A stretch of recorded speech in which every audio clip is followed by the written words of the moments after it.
మిత్రమా, నీతో బాగానే మాట్లాడే వ్యక్తి నీ వెనుక మాత్రం నీ గురించి వేరే కథ చెప్తున్నాడని నీకు తెలుసా? నీ పాత తప్పులను మేనేజర్ దగ్గర ప్రస్తావిస్తూ నీ మీద అనుమానం పెంచే అద్భుతమైన కార్యక్రమాన్ని చాలా అద్భుతంగా ప్రదర్శిస్తున్నాడన్న విషయం నీకు తెలుసా? ఒకవేళ అలా చేస్తే నువ్వేం చెయ్యాలి చూడండి. మిత్రమా, కార్పొరేట్ లైఫ్లో అయినా మరి ఏ ప్రొఫెషన్లో అయినా ఎదగడానికి కేవలం టాలెంట్ ఒక్కటే ఉంటే సరిపోతుందా? నువ్వు రాత్రింబవళ్ళు కష్టపడి పనిచేసిన, ప్రాజెక్టులన్నీ సక్సెస్ చేసిన, నీ చుట్టూ ఉన్న మనుషుల మనస్తత్వాన్ని తెలుసుకునే తెలివి నీకు లేకపోతే నీ ఎదుగుదలను ఆపడానికి ఎవరో ఒకరు ప్రయత్నిస్తూనే ఉంటారు. ఆఫీస్లో నీకు నీ మేనేజర్కి లేదా నీకు నీ టీం లీడర్కి మంచి ర్యాపో ఉంటుంది.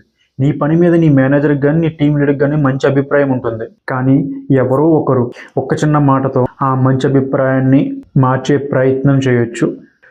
సార్ వాడి పని బాగానే చేస్తాడు, కానీ లాస్ట్ టైం వాడు చేసిన పని గుర్తుందా అంటూ నీ మేనేజర్ లేదా నీ టీం లీడ్ మైండ్లో ఒక చిన్న అనుమానాన్ని పుట్టించవచ్చు. రోజు చెట్టుకు నీళ్లు పోసినట్టు ఆ అనుమానానికి బలాన్ని చేకూరుస్తూ పరిస్థితిని తలకిందులు చేసే వరకు వారు కష్టపడుతూనే ఉంటారు. దీన్ని ఆఫీస్ పాలిటిక్స్ అని, తెలుగులో రాజకీయం అని అంటారు. కానీ మిత్రమా, ఇది ఈ రోజుల్లో నీకు నాకు మాత్రమే జరుగుతున్నది కాదు. వేల సంవత్సరాల క్రితం కురుక్షేత్రంలో కూడా ఇలాంటి ఒక మైండ్ గేమ్ జరిగింది. దుర్యోధనుడు తన గురువైన ద్రోణాచార్యుడితో ఆడిన మైండ్ గేమ్ ఏంటి, అది మనకు మన ఆఫీస్ లైఫ్కి ఎలా కనెక్ట్ అవుతుంది? భగవద్గీత ప్రథమ అధ్యాయం 3వ శ్లోకాన్ని చదివి అర్థం చేసుకుని దాని నుంచి తెలుసుకుందాం. భగవద్గీతలోని 3వ శ్లోకంలో దుర్యోధనుడు ద్రోణాచార్యుడితో ఇలా అంటాడు: పశ్యైతాం పాండుపుత్రాణమాచార్య మహతీం చమూం వ్యూఢాం ద్రుపద పుత్రేణ తవ శిష్యేన ధీమత. ఆచార్య, మీ బుద్ధిమంతుడైన శిష్యుడు ద్రుపద మహారాజు కుమారుడైన దుష్టద్యుమ్నుడు పాండవుల సైన్యాన్ని ఎంత అద్భుతంగా వ్యూహాత్మకంగా నిలబెట్టాడో ఒక్కసారి చూడండి. చూస్తే ఇది సాధారణమైన ఒక శ్లోకం, దాని తాత్పర్యం అండ్ అది చాలా సాధారణమైన మాటలా కనిపిస్తుంది. కానీ దీని వెనుక దుర్యోధనుడు ఆడిన ఒక మైండ్ గేమ్ ఉంది. ద్రోణాచార్యుడికి ద్రుపద మహారాజుకి పాత శత్రుత్వం ఉంది. ద్రోణుని చంపడానికి ఒక వరంలా దుష్టద్యుమ్నుడు పుడతాడు. ఆ విషయం తెలిసిన ద్రోణాచార్యుడు స్వయంగా దుష్టద్యుమ్నుడికి విద్య నేర్పిస్తాడు. ఇప్పుడు దుర్యోధనుడు కావాలనే ఆ పాత విషయాన్ని ద్రోణాచార్యుడికి మళ్ళీ గుర్తు చేస్తున్నాడు. అంటే, గురువుగారు, మీరు విద్య నేర్పిన శిష్యుడే ఈ రోజు మీకు ఎదురు పక్షంలో నిలబడి మీ మీద యుద్ధం చేయడానికి సిద్ధంగా ఉన్నాడు అని పరోక్షంగా గుర్తు చేస్తున్నాడు. ఎందుకు? ద్రోణాచార్యుడు పాండవుల మీద ప్రేమతో యుద్ధంలో పూర్తిగా తన శక్తిని వినియోగించడేమో అన్న అనుమానం. ఇది మనకి ఎలా కనెక్ట్ అవుతుంది అనుకుంటున్నారా? చెప్తా.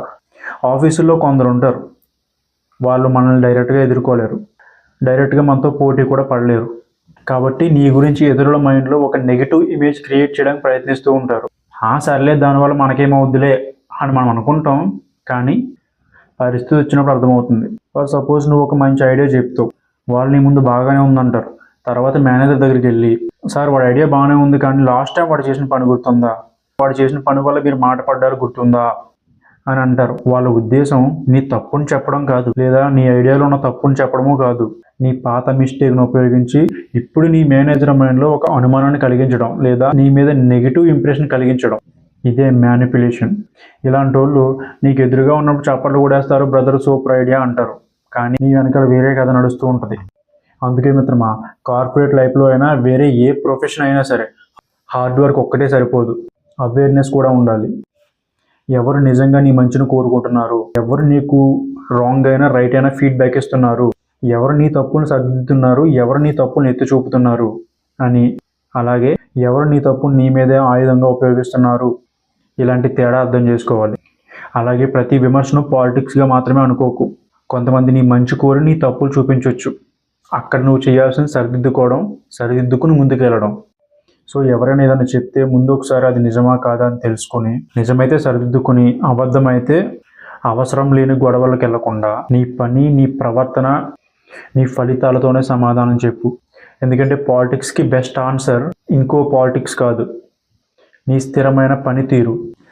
వాళ్ళు అబద్ధం చెప్పడం వెనక వాళ్ళ ముఖ్య ఉద్దేశం నువ్వు వెళ్ళి గొడవ పడడమే కావచ్చు. నువ్వు రియాక్ట్ అయిపోయి వెళ్ళి గొడవ పడితే వాళ్ళ ఉద్దేశం నెరవేరుతుంది. అందుకే ఏది నిజం ఏది అబద్ధం తెలుసుకొని, నిజమైతే సరిదిద్దుకొని, అబద్ధమైతే దాన్ని గుర్తుంచుకొని నీ పనితీరు, నీ ఫలితంతో సమాధానం చెప్పాలి. శ్లోకంలో చెప్పినట్టుగా దుర్యోధనుడు ఏం చేశాడో ఒక్కసారి గమనించు మిత్రమా. తన బలాన్ని చూపించకుండా తన గురువు మనసులో ఉన్న బలహీనతను టచ్ చేశాడు. ఇదే మ్యానిపులేషన్లో ఒక ముఖ్యమైన భాగం. ఈ రోజుల్లో కూడా కొంతమంది నీ బలాన్ని ఎదుర్కోలేక నీ బలహీనతలను వెతుకుతారు. అందుకే నీ పని నువ్వు నిజాయితీగా చేయడంతో పాటు నీ గురించి ఇతరులు ఏమనుకుంటున్నారో అని తెలుసుకునేంత అవేర్నెస్ కూడా ఉండాలి. అలాగే కనిపించిన ప్రతి ఒక్కరికి నిన్ను నువ్వు డిస్క్లోజ్ చేసుకోకూడదు. నీ ఐడియాలు, నీ ప్లానింగ్లు ప్రతి ఒక్కరితోనూ డిస్కస్ చేయకూడదు. ఇందాక చెప్పినట్టు ఎవరైనా నీ మీద పాలిటిక్స్ చేస్తున్నారని తెలిసినా నువ్వు వెంటనే రియాక్ట్ అయిపోకూడదు. రియాక్ట్ అయితే ఆ గేమ్లో నువ్వే ఎంటర్ అయినట్టు అవుతుంది. దానికి బదులుగా ప్రశాంతంగా ఉండు. నీ పని మీద ఫోకస్ పెట్టు. కమ్యూనికేషన్ క్లియర్గా ఉంచుకో. నీ పనికి సంబంధించిన ప్రతి చిన్న విషయాన్ని డాక్యుమెంటెడ్గా ఉంచుకో. ముఖ్యంగా నీ విలువను ఒక వ్యక్తి అభిప్రాయం నిర్ణయించకూడదు. ఎందుకంటే నీ గురించి ఎవరో ఒకరు చెప్పిన మాట కంటే నువ్వు నిరంతరం చూపించే నీ పని, నీ ప్రవర్తన, నీ ఫలితాలే బలమైన సమాధానం. అందుకే నీ ఆఫీస్లో కానీ, నీ వర్క్ ఎన్విరాన్మెంట్లో కానీ నీ వెనక ఎవరైనా పాలిటిక్స్ చేస్తున్నారని నీకు అనిపించినా, నీకు తెలిసినా వాళ్ళలా మారిపోయి మ్యానిపులేషనే సమాధానం అని వెళ్ళిపోకూడదు. నీ అవేర్నెస్ పెంచుకో. నీ పని మీద ఫోకస్ పెట్టు. నీ కమ్యూనికేషన్ పెంచుకో. నీ విలువను నీ పనితో నిరూపించు. నిన్ను కిందకి లాగడానికి ఎవరో ప్రయత్నిస్తుంటే అక్కడ నీ విలువ తగ్గిపోయిందని కాదు, నీ ఎదుగుదల ఎవరో ఒకరికి అసౌకర్యంగా అనిపిస్తుందని మాత్రమే అర్థం. ఈరోజు మనం చూసిన శ్లోకం మనకు ఒక గొప్ప పాఠం చెప్తుంది. మన చుట్టూ ఉన్న మనుషులు, వాళ్ళ మాటల వెనుక ఉన్న ఉద్దేశాన్ని అర్థం చేసుకున్న అవేర్నెస్ అనేది మనకు చాలా ముఖ్యం. అదే సమయంలో మనసులో ప్రశాంతతను కోల్పోకూడదు.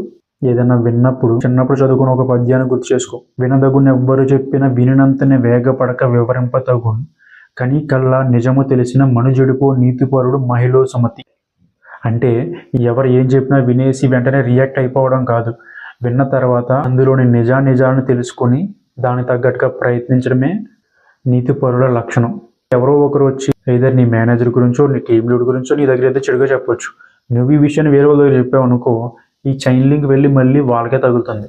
కాబట్టి విన్న తర్వాత దాన్ని వేరే ఒకరికి పాస్ చేసే ముందు దాంట్లో నిజమెంత అబద్ధమెంత తెలుసుకోవాలి. తెలుసుకుంటే అర్థమైపోతుంది అవతల వాళ్ళు దాన్ని మనకు చెప్పడం వెనక వాళ్ళ ఉద్దేశం ఏంటి అనేది. ఓకే, ఇది మనకి చాలా ఇంపార్టెంట్. ఇలాంటి మైండ్ గేమ్స్ ఎప్పుడైనా ఆఫీస్లో ఎదుర్కొన్నావా? ఎదుర్కొంటే కామెంట్లో నీ ఎక్స్పీరియన్స్ షేర్ చేయమిత్రమా. ఈ వీడియో నీకు కనెక్ట్ అయితే ఒక లైక్ చేసి ఫ్రెండ్స్ అండ్ ఫ్యామిలీకి షేర్ చేయమిత్రమా. 4వ శ్లోకంలో దుర్యోధనుడు పాండవుల సైన్యంలోని వీరులను చూసి ఇంకా ఏం ఆలోచించాడు, అది మనకు మన కెరీర్లో ఎలా ఉపయోగపడుతుంది, మన కెరీర్లో ఉన్న ఇన్సెక్యూరిటీ ఫీలింగ్కి ఎలా కనెక్ట్ అవుతుంది అనేది నెక్స్ట్ ఎపిసోడ్లో తెలుసుకుందాం. అంతవరకు స్టే కనెక్టెడ్. జై శ్రీకృష్ణ.